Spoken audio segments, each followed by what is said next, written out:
Hi, it's Dr. Molly Arnold again. I'm here to further your knowledge about neuroscience and relationships. But before we start, I need to remind you this video is for educational purposes only. It's not a substitute for professional counseling. Last time I mentioned that validation is not the same as agreement. One reason that some people resist validating another person is that because they're also afraid that they're going to escalate emotions if they do that. I'd like to say more about that statement and talk about the statement that validation actually reduces emotional distress. When you validate, you're acknowledging the other person's emotional experience without taking a position. And from a neuroscience perspective, validation tends to promote a felt sense of safety.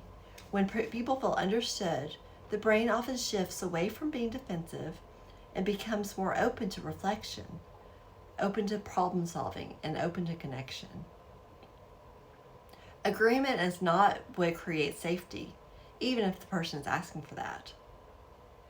A useful teaching phrase is, validation says your experience makes sense. Agreement says your conclusion is correct. Now let's talk about curiosity. Communicating with curiosity is important because it helps people feel understood rather than judged.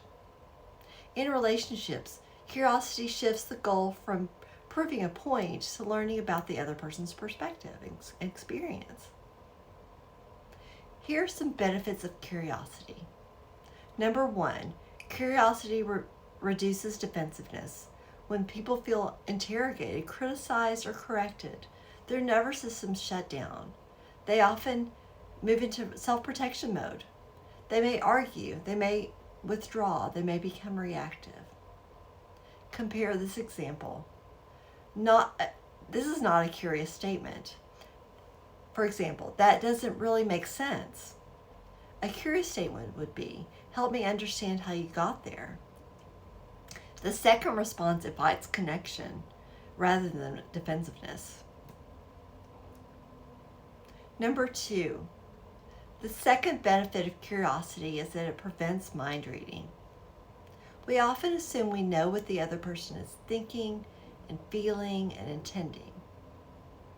Curiosity helps us break those assumptions. For example, instead of, you're upset because you think I don't care, instead of that, try, what was going through your mind when that happened?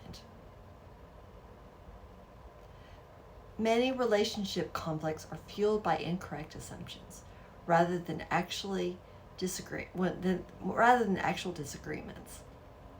And number three, curiosity communicates respect. When you ask genuine questions, you're conveying that the other person's perspective matters.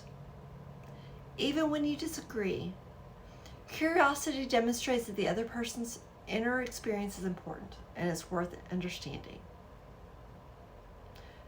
Number four, curiosity deepens emotional intimacy. People tend to feel close to those that are interested in their inner experience. Questions like, what was the hardest part of that for you? Or, what did you need from me in that moment? Or, what does that experience bring up for you? All those questions often lead to deeper conversations rather than advice giving or problem solving. Number five, finally, curiosity supports co-regulation. This is a concept that we discussed previously.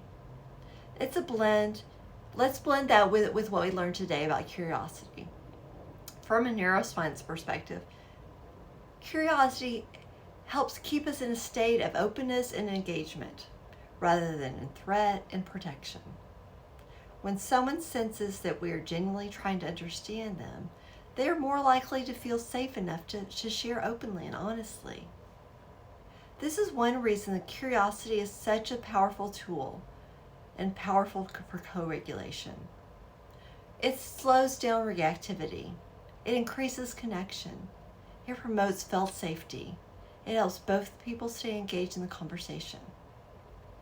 Judgment closes that conversation. Curiosity keeps it open. That captures why curiosity is so powerful. It creates the conditions for validation, for connection, and for emotional safety, even when people disagree. Curiosity communicates that your experience matters and I want to understand it. So here's a relational formula for validation.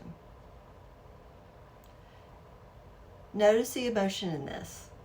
You seem hurt. Number 2, connect it with the experience because you left out that decision. Number 3, communication promotes understanding. That makes sense to me. For example, you seem frustrated because you've brought up several times that don't feel like anything has changed. So that makes sense. This kind of response often helps people feel understood, which is the core purpose of validation in relationship work. Validation often lets us get out of problem-solving mode and actually solve the problem more creatively. It helps us discuss it more safely. Thank you so much for watching my video.